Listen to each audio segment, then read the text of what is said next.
حدیث سے پتہ چلتا ہے کہ جب حضور صلی اللہ علیہ وسلم پر وحی نازل ہوتی تھی تو ایسی کیفیت ہو جاتی تھی کہ باوجود سردی کے موسم میں آپ کو پسینہ آ جاتا تھا۔ میرا سوال یہ ہے کہ ایسی کیفیت کیوں ہوتی تھی، اور کیا اس وقت آپ جسمانی تکلیف بھی محسوس فرماتے تھے؟ اور کیا جب حضرت مسیح موعود علیہ السلام پر الہام ہوتے تھے تو آپ کی بھی ایسی ہی کیفیت ہوتی تھی؟ جب وہی فرشتے لے کے آتے ہیں تو وہ ایک ایسا وقت ہوتا ہے کہ وہ اللہ تعالیٰ کے جلال اور عظمت کا خوف نبیوں کو سب سے زیادہ ہوتا ہے، اور جب فرشتے پیغام لے کے آ رہے ہوتے ہیں تو اس کا بوجھ اتنا زیادہ ہوتا ہے کہ انسان کانپ کے رہ جاتا ہے، اور جس کو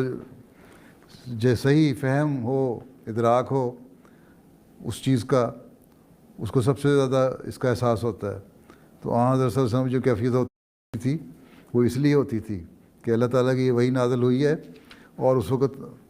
لگتا تھا کہ ٹنوں بوجھ، آپ فرماتے ہیں کہ لگتا تھا میرے اوپر پڑ گیا ہے، اور فرشتے وہ پیغام لے کے آتے تھے۔ اس وحی کا بوجھ ہی اتنا ہوتا ہے کہ وہ انسان اس سے کانپ جاتا ہے دل، جس کو صحیح اللہ تعالیٰ کا کہ وجود کا ادراک ہو، اور نبیوں کو سب سے زیادہ اس کا ہوتا ہے، اس لیے ایسی حالت ہوتی تھی۔ اور یہی حضرت مسیح علیہ السلام پہ بھی جب الہامات کی کیفیت طاری ہوتی تھی تو آپ پہ بھی گو اس مقام پہ تو نہیں پہنچ سکتے جہاں حضرت صلی اللہ علیہ وسلم پہنچے تھے، لیکن آپ پر بھی ایسی کیفیت طاری ہو جاتی تھی